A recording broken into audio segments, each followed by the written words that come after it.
about your experience in art as a like, whole. I'm sorry. It's okay. Forgive me. Most of my art experience, I have theater and I draw a bit, but it's not enough for me to say that I'm an artist. Stop. Stop. No, stop. That's my extent. Don't ever let somebody tell you you can't do something. I said this already before to a class I had, which was if you do something creative and you feel misunderstood because of it, you're an artist. Okay?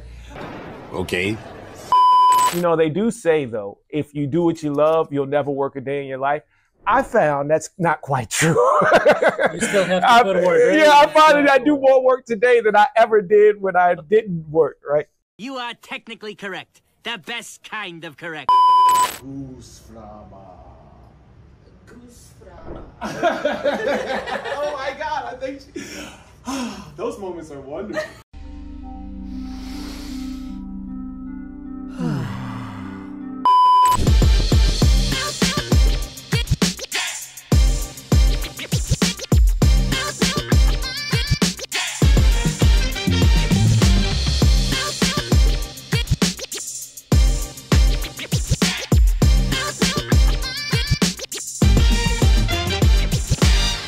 Hello and welcome back to Ask an Artist, your favorite, and I mean favorite, art podcast on the internet. Today we are doing something a little bit different, something a little bit more exciting. You know, gotta keep it up, right?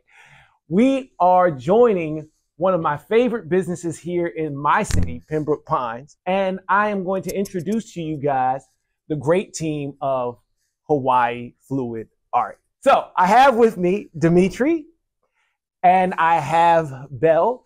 Dimitri is the owner and established, you know, not restaurateur, but studio tour of our great space, connoisseur of our space.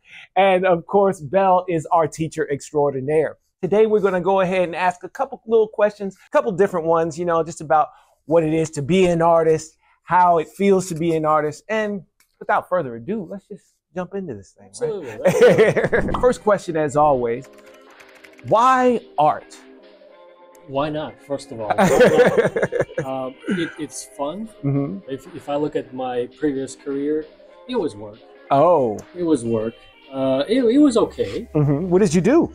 Well, I was in IT and operations. Okay. You know, that was my career. I have a background in IT, but I always had my second passion was photography. Nice. So that's where the artistic part comes in. Mm-hmm. A point of my life, a pivotal point, if you will, of my life. Mm-hmm. I wanted to do something else.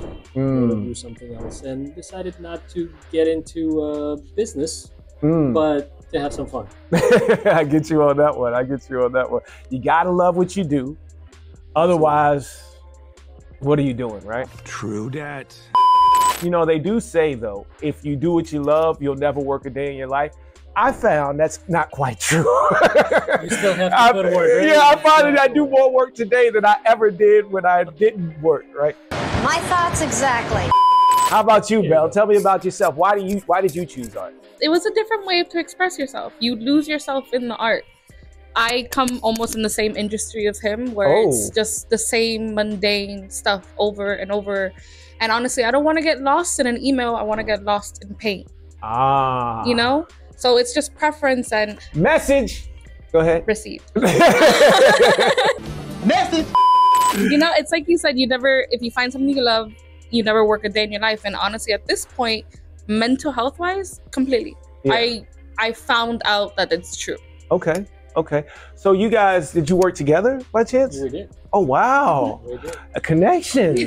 Art is really a collaborative space. Wow, that's amazing. Nice. You guys worked together. You said, you know what? I don't want to do this anymore. And what was it that caused you to make the switch? Well, I wanted to do something else. I was done with the previous career, if you will. Mm-hmm. And again, I wanted to do something fun. And you wake up every morning, mm-hmm. and you want to be happy, obviously. And Me too. I remember driving to work every day. I'm like, oh my God, I don't want to do this. I don't want to do this. So that's the exactly. So that's the feeling I was trying to avoid. You've done some photography earlier, right? So what was it that led you to fluid paint? Tell me about what got you into buying this space and why you want to share that feeling with everybody else. Sure. So photography is fun, obviously, and I still enjoy doing it. I'm still doing it. Yeah. But it was always as a hobby, as something fun to do. So I wanted to kind of capture that feeling and have similar experience with fluid art. And well, you've experienced it today. Hey, we're supposed to keep that quiet. That's coming later. Okay. No, I'm just kidding. As an entrepreneur, would you mind telling me what it's like to have those lonely days? Because I know that it's fun when everybody sees you here working hard and, everybody's having a good time at the party. But tell me what it's like when you're just working the business. Well, it's actually fun for me as well. Nice. Because I do have that part of my brain as an operations guy and IT guy and okay. all the other things. So you're still having fun. Doing that. Absolutely. Absolutely. Yeah. Wow. That's why I think this business is going to be a perfect fit. When we have a downtime, I get to marketing, I get to do IT stuff, I get to do all those things. Okay. What role does the mundane play in your experience? To be honest, being a teacher is like being on stage again, Yes. It's like connecting each other through canvases one by one. It's like he said, even on like the slow days or the mundane day, we're still creating in some form. Yeah. Even if it's social media or we're creating up ideas or what to do next, it's always still something fun to do. So there's never a dull moment, I guess you can say. That's a good thing. If you're having fun, there's never a dull moment. You found it's it, never right? a dull moment where I'm just like, what now? Better than staring into a computer screen? It's better than talking to someone over the phone and say, what can I help you with next? No, like at this point, it's like, so what color do you want? Yeah. We talk about things being easy, but it doesn't need to be easy, right? It doesn't need to be hard either. It just needs to be what it is. And that's a great answer. How do you define success? It's definitely not about the money. Okay.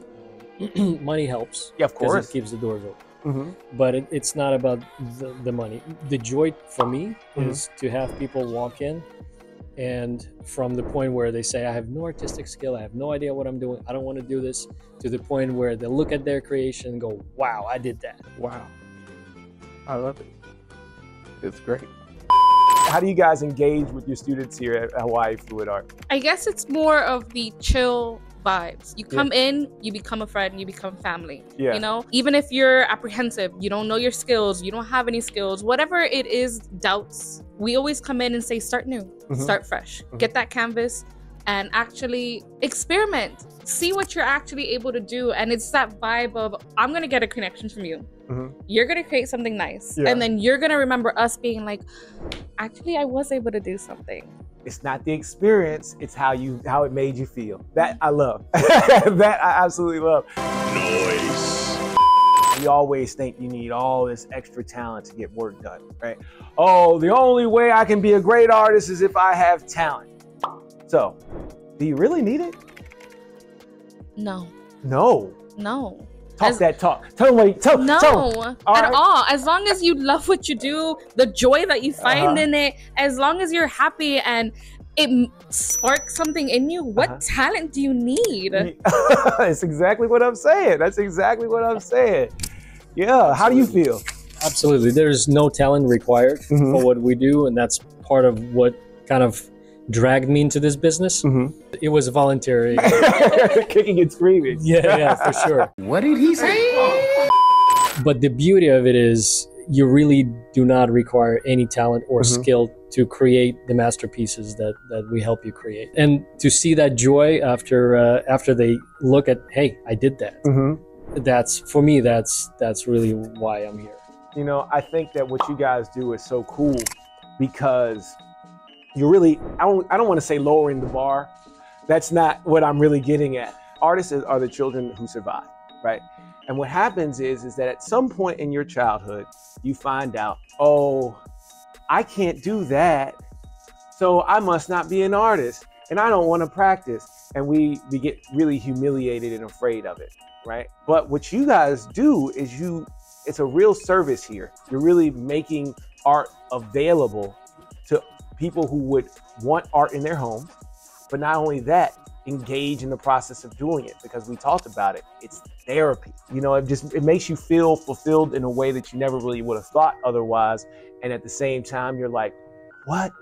Why wasn't I doing this before? That's the feeling we're going after. Yeah. Honestly, it's like we're trying to, as you said, not to lower the bar, but make art accessible to everybody. That's exactly what I'm saying too. Not to have that fear that, oh, I'm not an artist, I can't do this. Yes, you can, and you will, and we'll help you, and we'll show you how to do that. Yeah, absolutely. You know what? You're the best. You told me before that you are a theater kid. You know, what was your favorite theater show as a kid? Oh my God, I have so many. Just one? Yeah. I mean, I grew up with the love of like In the Heights or like Wicked. I grew up with, oh my God, I love Wicked too. Yeah, I've always loved it. I range from like actual musicals to plays, and I'm kind of biased because my first, let's say my high school experience was The Glass Menagerie, and that was such an impactful play in itself. For me, it does it injustice if I just say one. Okay. Because there's so many that I can put on a pedestal. Okay. You're so right. On my last episode, I had a guest with me. His name is Zulu. Zulu came up with this question, which I think is really amazing, which is, in what way are you like your medium, right? So since you are a theater kid, or in this case, a new painter, newly minted teacher, in what way are you like the mediums that you use? Honestly, I feel like I'm always on stage. The show always goes on. You know what I mean? You go up there and it's always a different show for a different audience. You enter them, you break the fourth wall, and I take what I learned there and I bring it onto here, because everybody wants a good vibe. Everybody wants a good show. Yeah. Everybody wants to enjoy it and get their popcorn, get their drinks, and have fun and be immersed in the show. And it's the theatrical part that really plays a role in what I do, because I'm going to be bubbly. I'm going to show out. I'm going to play with that paint with you. And if you're not, then hey, yeah, you know, it's missing out. Let's go! It helps. You know, I'm not going to be that quiet, like, I was going to say tutor. I'm not going to be that quiet teacher when I can put on a show for you, and I'm going to make you laugh and paint and get that art. It's going to be from step 1 to step 2. And I really do thank my middle school to my high school to my college career of doing theater, because it really brought me out of my shell. Yeah. You know what I mean? That's amazing. What about you? Oh, what was the question? I lost her answer. We're going to forget the fact that you're an entrepreneur, but you work in fluids today. Yeah. So in what way are you like the fluid paint? You got to go with the flow. Hey, you got to go with the flow. Good question. Good answer. Good answer. So, but realistically, you do adjust to the environment, and you know, as fluid art, we kind of adjust to our environment, our new home.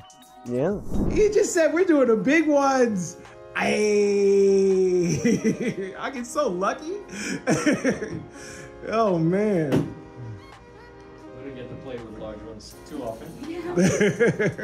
Today we are at Hawaii Fluid Art, and we are going to be doing something really cool. I've got some of my good friends, Dimitri and Belle. We're gonna show you guys how to get down when you come visit us over here. So, without further ado, who's gonna win? Me. Nah, me? You can't touch this. Dimitri, why don't you show us what we're gonna do here? How we're gonna do the pouring project. The pouring project. Okay, so first things, the pouring project. That sounds so not right. Anyway, first what we're gonna do is go to our paints, and we're gonna pick 5 to 6 different colors. Now I don't know which. You said or 6. 5 or 6. Now I'm gonna go with 5. I don't want to overdo it.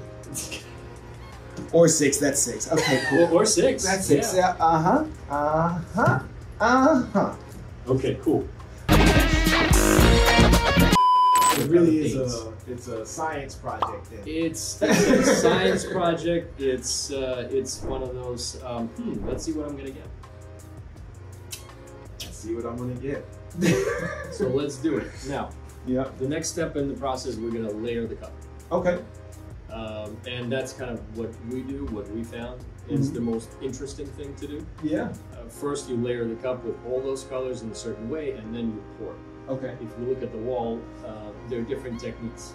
Now this one, I feel like it's a duck. duck works. Green, It's another S green duck. for, but it's like I feel like it's a duck. There's like this, or goose. You know, like longer bill. One of those. I see what you see then. Well, we call it an infinity pour because there's I see. inside. I get it. Okay, I get it. So that one is also done as an infinity. Oh, that's an pour. infinity pour too. That's cool. Okay. So that one looks like Another infinity pour. exactly. Yeah, got it now. Finally, after like 16 tries. Great job, you kids! What does that look like? So this is actually very technical. I really like this, the way this is done. But it looks like a river through the side of the. It's a river pour.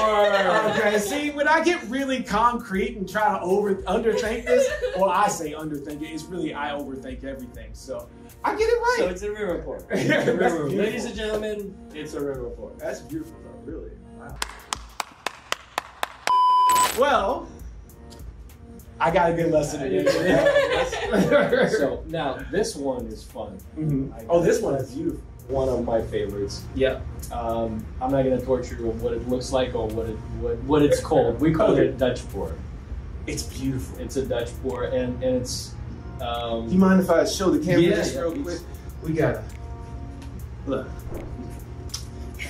That's beautiful. And guess who made it? Who made it? Belle made it. So if you guys want to get you one, Oh yeah. come holla at Belle. All right. All right.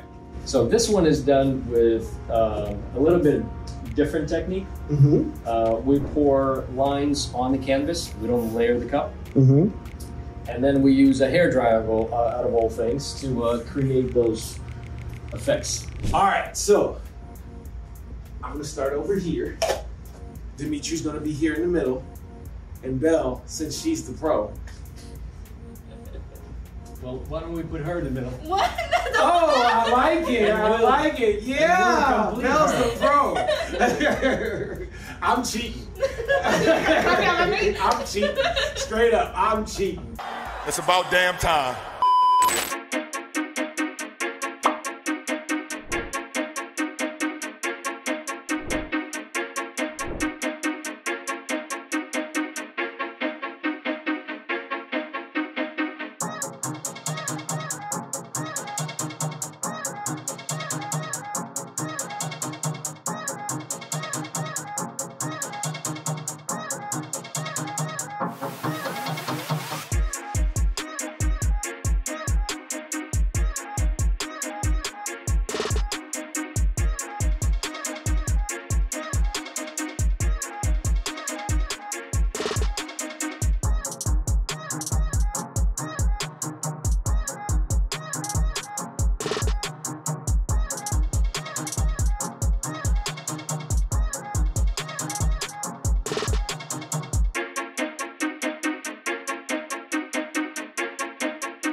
You don't want to work, and not play. Hashtag Rihanna.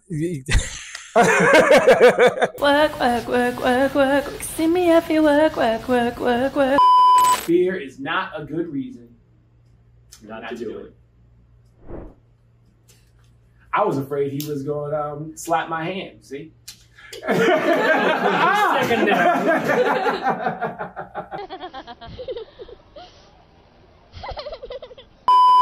Like, I just really appreciate that you guys showed me so much. Oh, they do look like peacock feathers down there. Yeah, look at that. That's crazy. See, I told you. See, now you guys look at these things differently because I came in here and told you that it looks like jellyfish and something else. Tadpoles. Imagination.